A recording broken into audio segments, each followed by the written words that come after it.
फिर से बहुत ही महत्वपूर्ण टॉपिक लेकर के आई हूं। बहुत ही ध्यान से इसे देखें, समझें। आपके कॉन्सेप्ट क्लियर करने में यह वीडियो बहुत काम आएगा। पूरा वीडियो देखें, अच्छा लगे लाइक करें, कमेंट करें, कुछ सुझाव हो तो वो दे। तो आज मैं फिर से आपके सामने हर बार की तरह बहुत ही सरल और संक्षेप में एक महत्वपूर्ण टॉपिक प्रस्तुत करूंगी, उस पर चर्चा करूंगी जो परीक्षा के उद्देश्य से, साथ ही साथ अपने ज्ञान वर्धन के उद्देश्य से बहुत ही महत्वपूर्ण होगा। तो चलिए आज हम बात करते हैं औद्योगिक क्रांति की।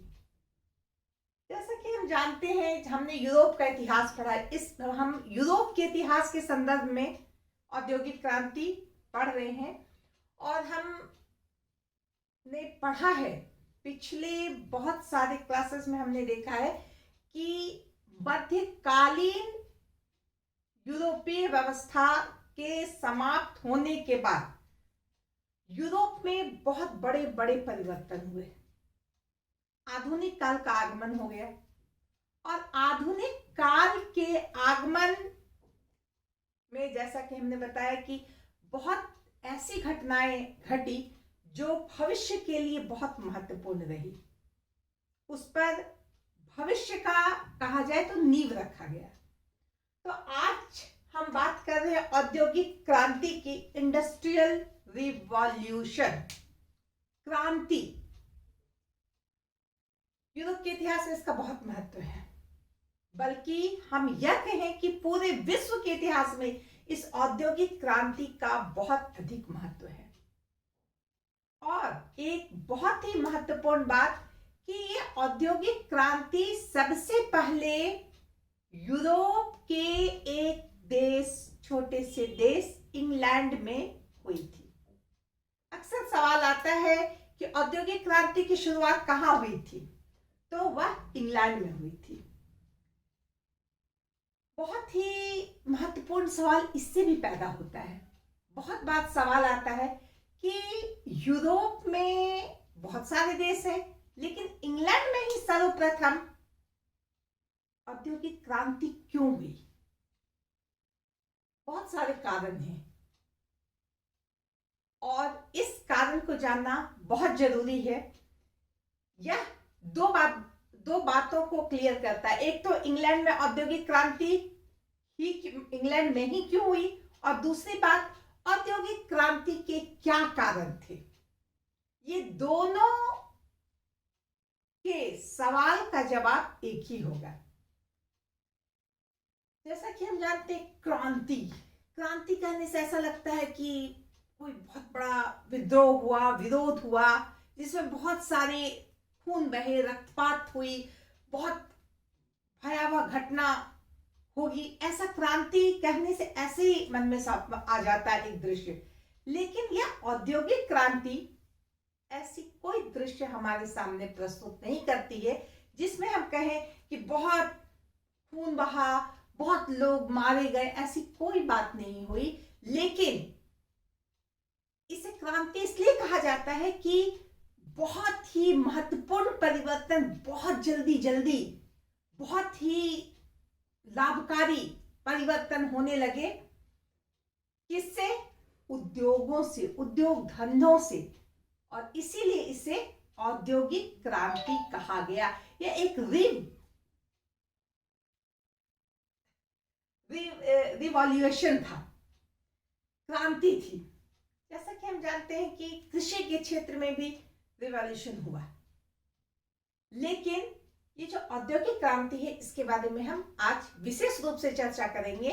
और जैसा कि मैंने कहा कि दो सवालों का एक जवाब, इंग्लैंड में ही औद्योगिक क्रांति क्यों हुई सबसे पहले, और दूसरा सवाल कि औद्योगिक क्रांति के क्या कारण थे कि औद्योगिक क्रांति हुई। तो चलिए आज हम बात करते हैं औद्योगिक क्रांति, इंडस्ट्रियल रिवॉल्यूशन के कॉजेज यानी कारण की। तो सबसे सबसे पहले हम यह कहेंगे कि इंग्लैंड में हुई औद्योगिक क्रांति की शुरुआत। सबसे पहला और मुख्य कारण हम यह कह सकते हैं कि इंग्लैंड की जो भौगोलिक स्थिति थी, वहां की जो भौगोलिक स्थिति थी वह बहुत ही मायने रखती है इस मामले को लेकर कि यह एक बहुत महत्वपूर्ण कारक बना वहां औद्योगिक क्रांति होने के संदर्भ में। हम जानते हैं कि इंग्लैंड एक छोटा सा देश है, चारों तरफ पानी से घिरा हुआ है, जो इसके लिए बहुत ही प्लस पॉइंट साबित हुआ।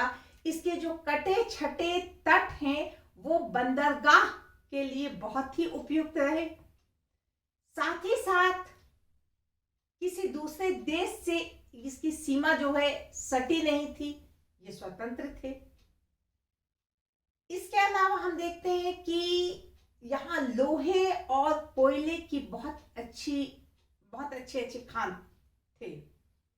और हम जानते हैं किसी भी इंडस्ट्री के लिए लोहे और कोयले का होना कितना आवश्यक है। हम यह भी जानते हैं कि इंग्लैंड में कपड़ों का बहुत उत्पादन होता था। क्यों? क्योंकि वहां पे बहुत महत्वपूर्ण नदियां,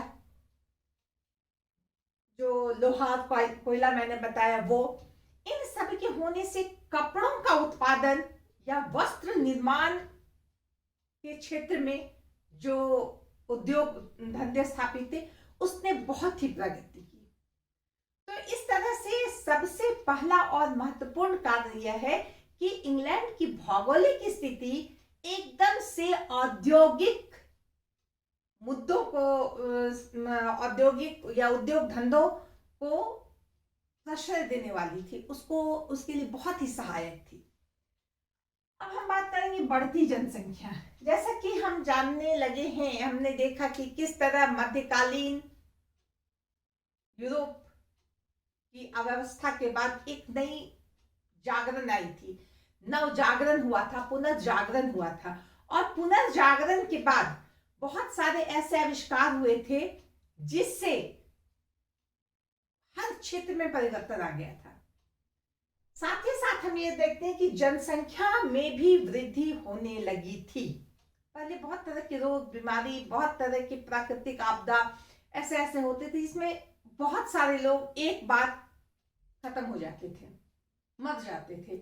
और जन्म होता था लेकिन वो जो आयु एक होती थी, मृत्यु का जो दर था वह बहुत ज्यादा था।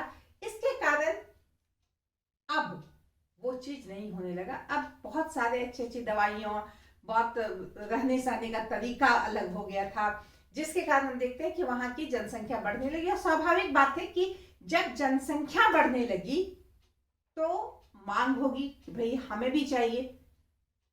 अब 50,000 जनसंख्या है और 1 लाख हो गई तो स्वाभाविक है हर चीज दुगुना चाहिए होगा। तो इस तरह जब आवश्यकता बढ़ गई तो उस आवश्यकता को पूरा करने के लिए तरह तरह के उद्योग धंधे लगाए जाने आवश्यक हो गए।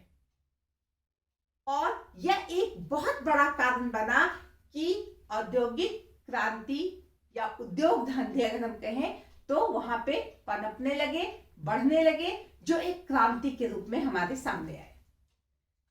आवागमन की सुविधा हम देखते हैं कि बहुत बड़ा फैक्टर है। आने जाने की सुविधा हो जाए कहीं पे तो आधी मुसीबत खत्म हो जाती है, आधी बाधा खत्म हो जाती है।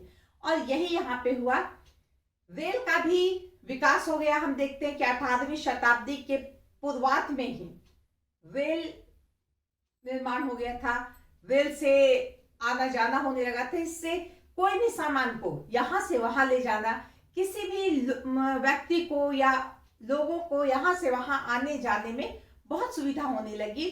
साथ ही साथ हम देखते हैं कि वो जो पगडंडियां थी वो अब सड़कों में तब्दील हो गई थी और वो सड़कें भी स्मूथ हो गई थी जिसपे आने जाने में आसानी हो।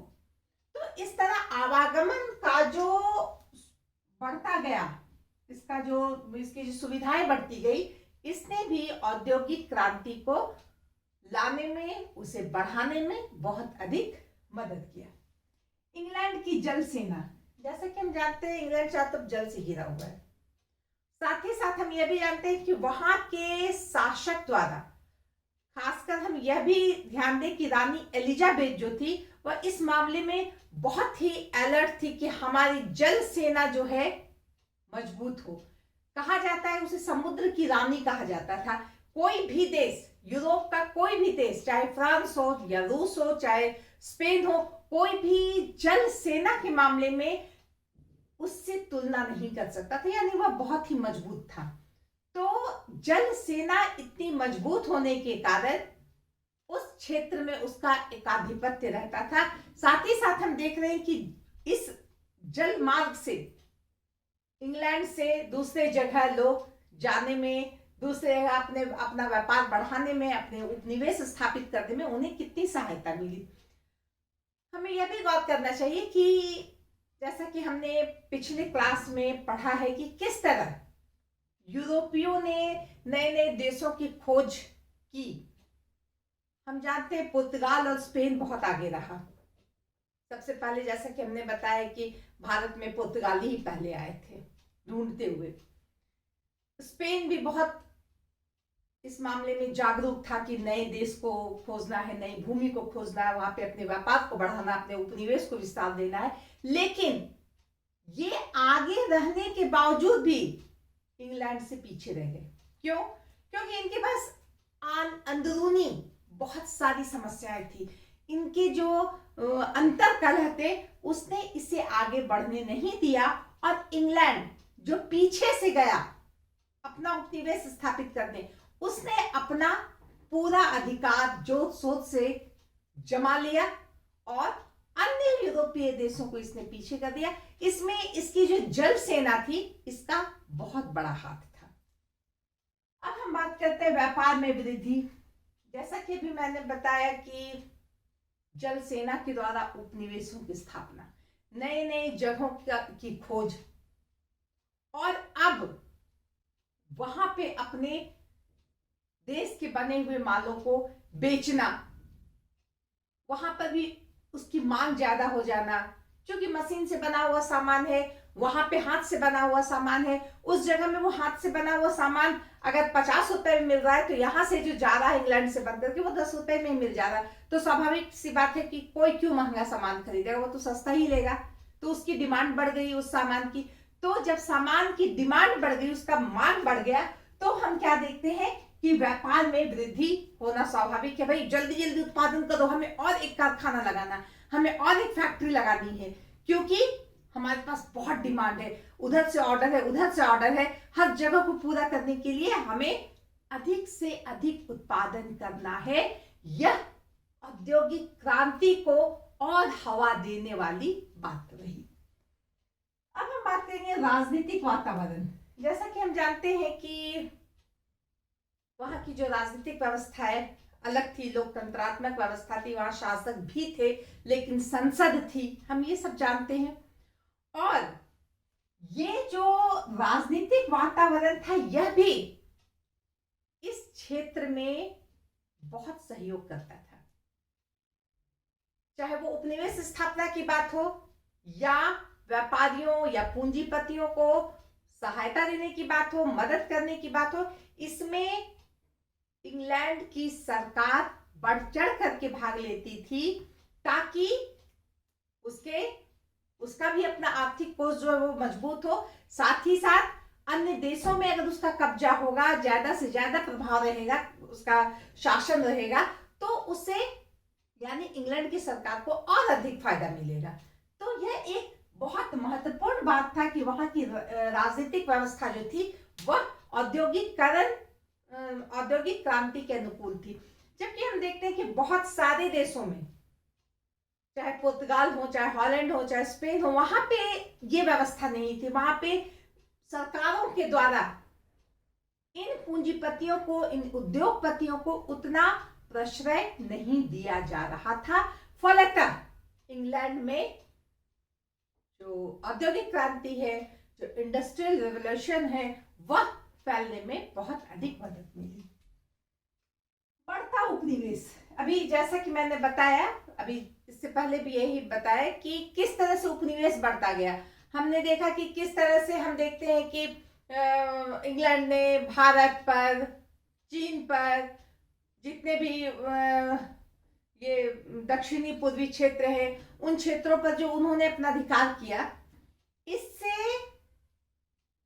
उसका प्रभाव जो वहां बढ़ा हुआ था, उस प्रभाव ने उसकी मांग को भी बढ़ा दी।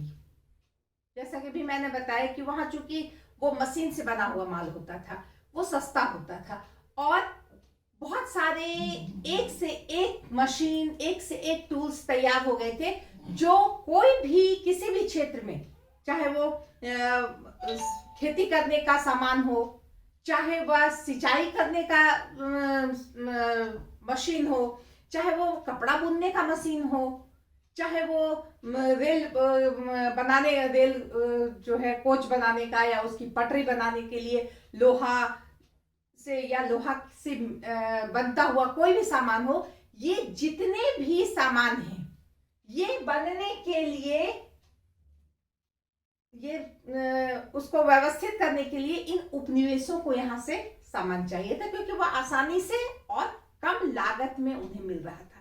तो इस तरह बढ़ता हुआ उपनिवेश और उसको प्रेशर डालता था कि और अच्छा काम करो, और अधिक काम करो, और अधिक इंडस्ट्रियलाइजेशन यहां पे हो। राष्ट्रीयता की भावना लोगों में, इंग्लैंड के ये जो जनता थी, उसमें राष्ट्रीयता की भावना भी थी। उसे लगता था फ्रांस हमसे आगे ना बढ़ जाए, रूस हमसे आगे ना बढ़ जाए। और दूसरी बात यह थी कि जिस समय फ्रांस युद्धों में लगा हुआ था, उस समय इंग्लैंड आराम से बैठ करके अपने विकास का काम कर रहा था, युद्ध से दूर होकर के। तो ये इसके लिए, इंग्लैंड के लिए तो लाभकारी हुआ ही, साथ ही इंग्लैंड में होने वाले जो औद्योगिक क्रांति है, उस पर, उसके लिए भी यह बहुत ही महत्वपूर्ण, या उसके लिए बहुत ही फ्रूटफुल रहा। खनिजों की प्रचुरता, जैसा कि मैंने बताया कि लोहे और कोयले की अधिकता ने इंग्लैंड में औद्योगिक क्रांति को बहुत अधिक बल दिया। जैसा कि अभी मैंने, ये सारा कारण एक दूसरे से जुड़ा हुआ है, और अगर हम इन कारण को जाने तो हम देखें कि सब एक दूसरे से जुड़ा हुआ होने के कारण जो है, मिलजुल करके औद्योगिक क्रांति को सुचारू रूप से आगे बढ़ाने में और एक इतिहास में अपना नाम अपना दर्ज कराने में बहुत भूमिका। जैसे कि हम बोलते हैं कि इंग्लैंड में ही सबसे पहले औद्योगिक क्रांति हुई, तो उसमें इन सब का योगदान था। तो खनिजों की प्रचुरता, कोयले की प्रचुरता होने से हम देखते हैं कि पहले तो लोहा का यूज होता था, कोयला का, फिर कोयला से जो है भाप बनाया जाने लगा, जल शक्ति, उसके बाद भाप की शक्ति, इस शक्ति से हम देखते हैं कि ट्रेन चलने लगी। तो इस तरह से बहुत ऐसे ऐसे कारण बने जिसने इंग्लैंड में सबसे पहले औद्योगिक क्रांति को लाने में अपना योगदान दिया। तो इस तरह से हम कह सकते हैं, इसमें मैंने कुछ का नाम लिखा है। जॉन के 1723 में इसने एक कपड़ा बुनने का सटल मशीन का उसने आविष्कार किया, जो धागा जल्दी बनाता था। उसके बाद जेम्स हार्ग्रीव्स, इसने एक ऐसे मशीन का, ऐसे एक बार में 8 धागा निकलने वाला, 8 आदमी का काम एक आदमी करने लगा, इस तरह से मशीन बनाया। और इसके बाद यही 8 एक बार में, जो एक आदमी, सॉरी 8 आदमी का काम एक आदमी कर लेगा, फिर एक ऐसा मशीन निकाला 100 आदमी का काम एक साथ होने लगा। तो इस तरह जो धागा जो बनने लगा, वह बहुत तेजी से बनने लगा, क्योंकि हम जानते हैं कि वस्त्र निर्माण एक बहुत ही महत्वपूर्ण क्षेत्र है उद्योगों के लिए, और वस्त्र की आवश्यकता या कपड़े की आवश्यकता तो है ही। तो जो चीज बहुत धीरे धीरे हाथों से बनाई जाती थी, अब ये सटल जो बना, उससे जो है वह ज्यादा तेजी से बनने लगा। क्रॉम्पटन, इसने भी जो है, जो एक मशीन बनाई जिसे म्यूल कहा गया। इसी तरह कार्टराइट जो है, इसने भी इस क्षेत्र में जो है रगने के क्षेत्र में, कपड़ा को रगने के क्षेत्र में काम किया। इस तरह न्यू कॉमन, उसके बाद जेम्स वाट को हम सब जानते हैं, भाप की इंजन का आविष्कार करने का श्रेय उसको है। न्यू कॉमन जो है, इसने पहली बार भाप के द्वारा काम करने की बात शुरू की थी, उस पर काम किया था। लेकिन जेम्स वाट, हम सभी जानते हैं कि भाप का इंजन को बनाने के लिए जेम्स वाट जो है वही उसके माने शुरू करने वाले थे।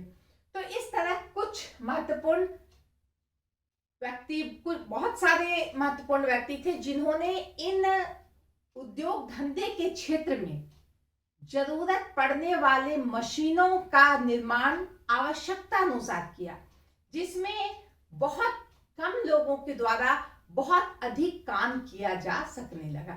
तो इस तरह से हम देखते हैं कि औद्योगिक क्रांति सचमुच एक क्रांति थी जिसने मानव जाति को बहुत अधिक प्रभावित किया, उसे बहुत अधिक सुविधाजनक जिंदगी देने की कोशिश की।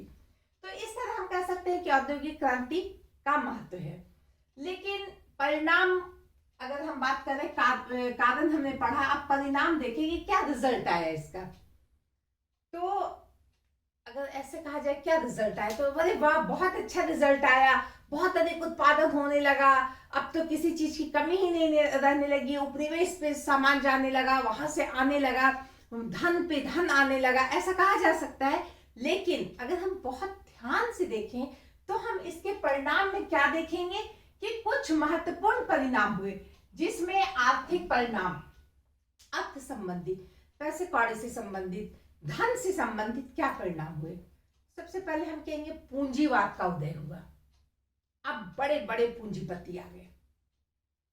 अब लोग, किसान लोग, हम देखते हैं इससे पहले कृषि क्रांति भी हो गई थी, कृषि के क्षेत्र में भी बहुत परिवर्तन हो गए थे, बहुत विकास हो गया था।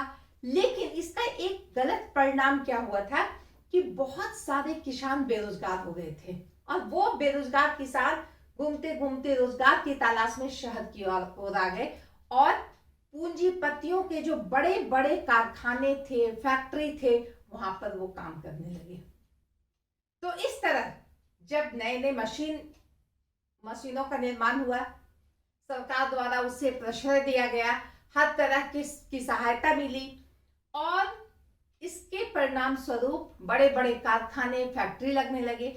और इसके साथ ही हम क्या देखते हैं कि बड़े बड़े पूंजीपतियों का, उद्योगपतियों का उदय हो गया समाज में।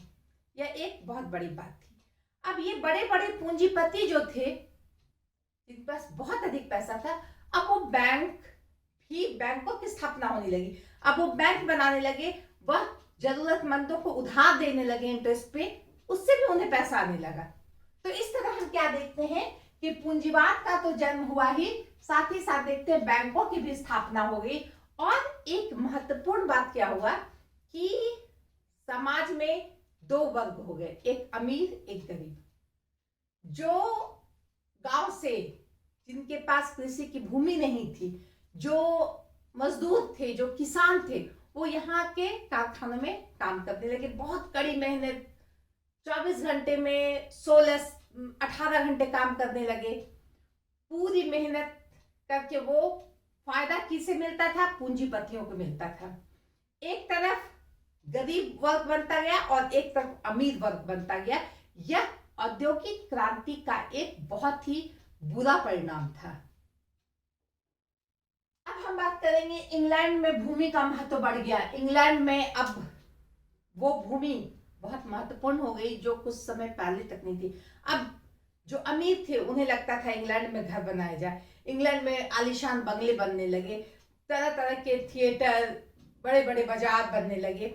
और साथ ही साथ हम क्या देखते हैं, इनके पीछे झुग्गी झोपड़ी या स्लम एरिया बनने लगे जो इन मजदूरों के थे, जहां महिलाओं की स्थिति बहुत खराब थी। बच्चे भी घंटों मेहनत करते थे, महिलाएं भी मेहनत करती थी। तरह तरह के इनके जो रहने के तरीके हैं वो बहुत ही संकीर्ण और बहुत ही गंदगी भरे होते थे, जिससे अक्सर ये बहुत बड़ी बड़ी बीमारियों से जूझते रहते थे, उससे मर जाते थे।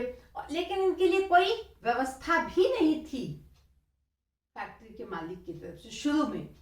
तो इस तरह से हम देखते हैं कि आर्थिक क्षेत्र में बहुत बड़ा परिवर्तन आया, पूंजीपतियों का उदय हुआ, बैंकों की स्थापना हुई, साथ ही साथ अमीर और गरीब दो तरह के वर्ग बन गए और गरीबों का शोषण पर शोषण होता गया। अब हम बात करेंगे सामाजिक परिणाम। सामाजिक परिणाम में हम क्या कहेंगे कि समाज दो भाग में बट गया। एक पूंजीपति वर्ग जो बहुत अमीर है, सुख सुविधा में जी रहा, बहुत हर तरह उसे खाने पीने रहने की हर तरह की सुविधा उसके पास है। दूसरी तरफ वो जो अधिक से अधिक मेहनत कर रहा है, उससे अधिक धन संचय करने में पूंजीपतियों के, वो बेचारा खाने को भी मोहताज है, उसे सही पानी नहीं मिल रहा पीने के लिए, उसे शुद्ध हवा नहीं मिल रही है, उसके पास अगर वो बीमार है तो उसके पास सही इलाज नहीं है। तो ये जो व्यवस्था हुई, सामाजिक व्यवस्था एक नई आ गई, यह बहुत ही खराब बुरा परिणाम था औद्योगिक क्रांति का। स्लम का विकास, जैसा कि हमने बताया, मजदूरों की स्थिति दिन प्रतिदिन दयनीय होती गई। साथ ही साथ हम देखते हैं व्यापारियों का विकास हुआ, जो बिजनेसमैन थे, जो इंडस्ट्रियलिस्ट थे, उनका विकास होता गया। वो बड़े बड़े मकानों में बड़े आराम से रईस के तरीके से रहने लगे। तो यह सामाजिक परिणाम को हम कह सकते हैं कि औद्योगिक क्रांति के परिणाम स्वरूप यह कोई बहुत अच्छा परिणाम नहीं हुआ। राजनीतिक परिणाम, राजनीतिक परिणाम में हम क्या कहेंगे कि राजनीति के क्षेत्र में भी बहुत परिवर्तन हो गया। अब पूंजीपति वोट खरीद करके संसद में जाने लगे, वहां पे वो रहेंगे तभी तो अपने अनुसार वो रूल बनाएंगे। तो यह एक बहुत बड़ा उनके लिए फायदे का सौदा रहा, लेकिन गरीबों के लिए हानिकारक, बहुत उसके लिए हानिकारक रहा। साम्यवाद और समाजवाद का उदय होने लगा। ये विचार कि भाई क्यों हम मेहनत करें और हमें ही खाना ना मिले, जो मालिक है वो बैठे बैठे इतना आराम कर रहा है, इतना अच्छा से खा पी रहा है, उसके रहने के तरीके हमारे रहने के तरीके जो इतने अलग है, वह क्यों है। इसी के तहत हम देखते हैं कि साम्यवाद और समाजवाद का जो विचार है वह शुरू होना आरंभ हुआ। तो यह औद्योगिक क्रांति का एक महत्वपूर्ण परिणाम था। हम देखते हैं कि फैक्ट्री एक्ट बना। जैसा कि हमने बताया कि मजदूरों के लिए कोई बहुत अच्छी व्यवस्था नहीं थी, बहुत ही दयनीय अवस्था में वो रहते थे। तो ऐसे में फैक्ट्री एक्ट बना उनकी सुविधा के लिए, और इसके लिए पूंजीपति कभी नहीं चाहते थे कि उन गरीब मजदूरों के लिए कोई अच्छी व्यवस्था हो, इसलिए उन्होंने राजनीति से थोड़ी दूरी बनानी शुरू कर दी। साथ ही साथ हम क्या देखते हैं कि मशीनीकरण का विरोध भी होने लगा कि मशीन बंद करो, मशीनों के द्वारा बेरोजगारी आ रही है। तो इस तरह से एक पॉलिटिक्स यहाँ खेला जाने लगा। साथ ही साथ हम कहेंगे कि साम्राज्यवाद का और विस्तार होने लगा। अब देश ये चाहता था कि हम अधिक से अधिक कारखाना बनाए, फैक्ट्री बनाए, अधिक से अधिक हमारा जो है इंडस्ट्रियलाइजेशन जो है फले फूले, और हम इससे धन कमाएंगे। कैसे?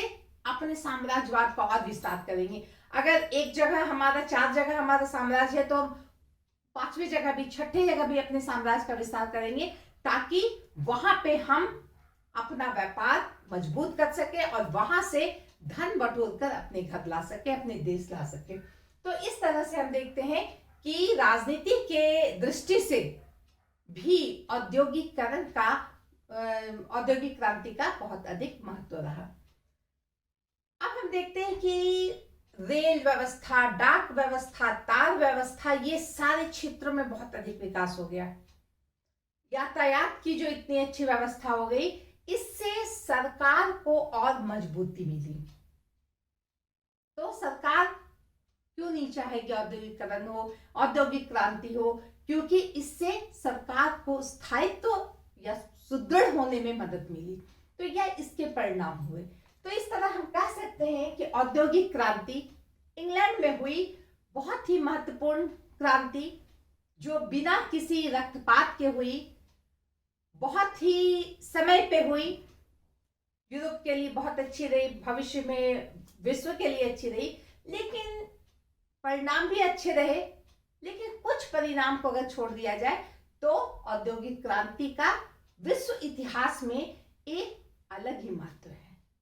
तो इसे आप देखें, समझें